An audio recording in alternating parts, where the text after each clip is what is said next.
It's important to talk about the garden temple. Mm-hmm. That Adam was the first priest.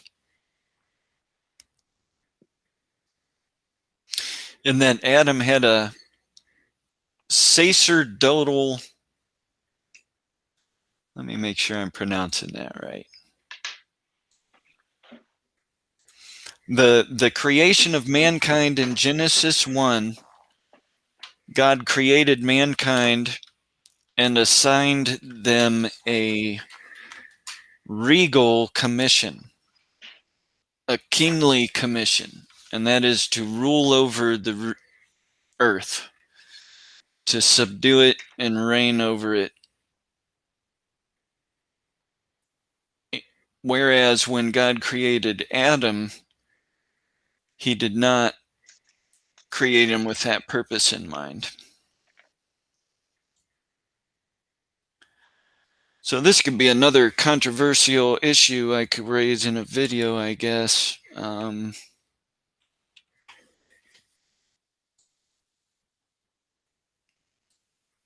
me look that word up.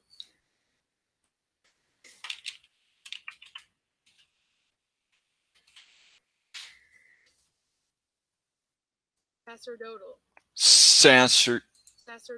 Sacerdotal. All right. And sacerdotal means what again? Priestly.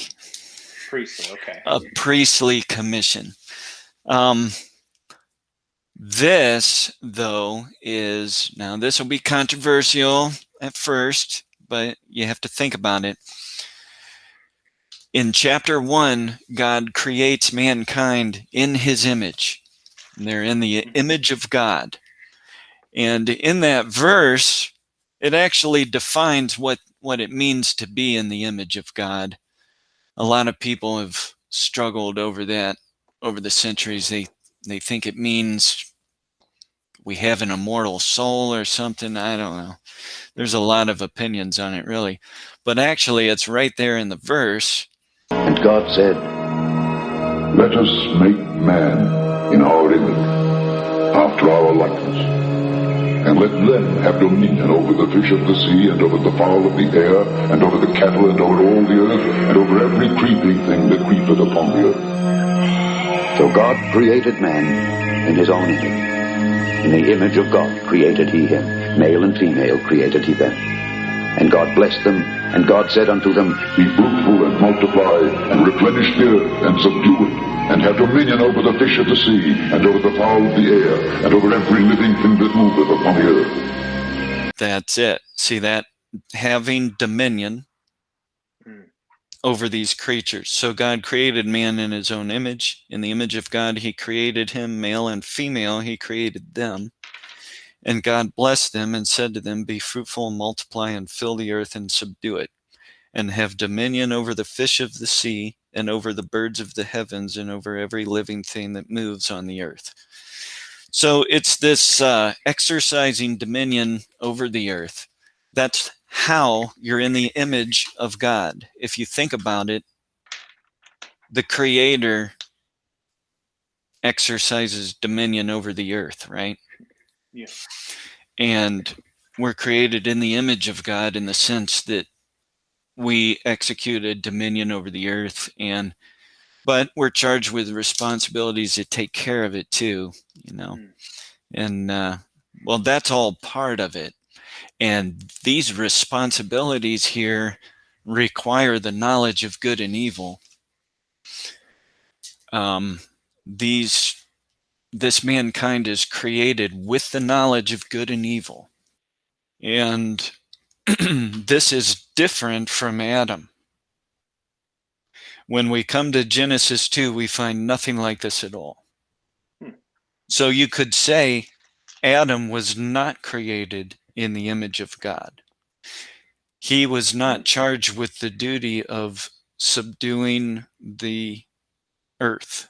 He was not charged with exercising dominion over the earth. And he wasn't charged with filling the earth with being fruitful and multiplying and filling the earth. And these things require the knowledge of good and evil. And so that is the difference when God created mankind, as contrasted with when he created this special man later, Adam, as the priest. Yeah.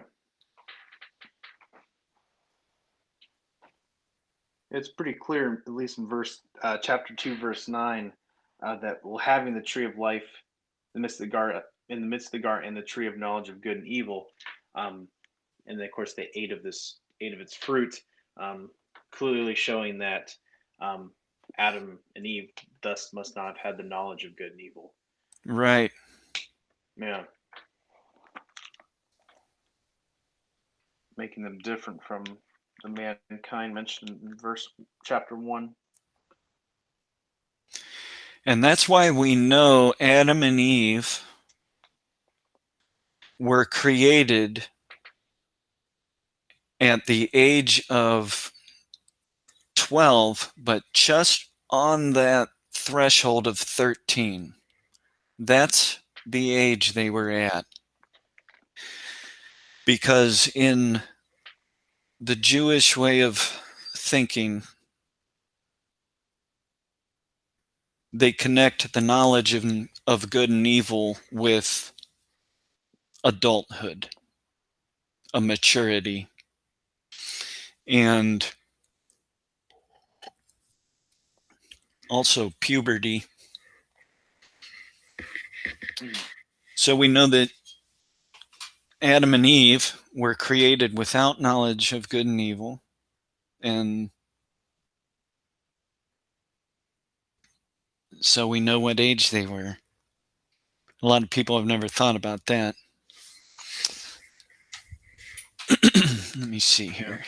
That is interesting. The verse I'm referring to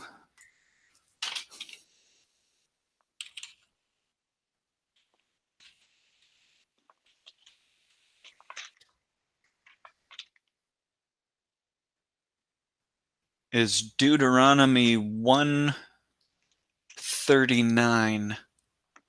Moreover, your little ones, which ye said should be a prey, and your children, which in that day had no knowledge between good and evil, they shall go in thither, and unto them will I give it, and they shall possess it.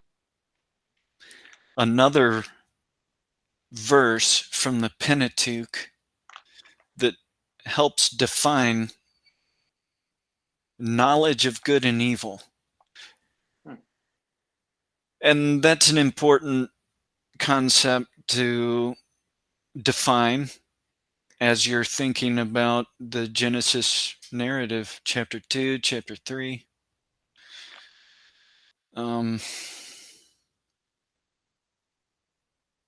This knowledge of good and evil, like, what is that? Does the Bible define it? Yeah,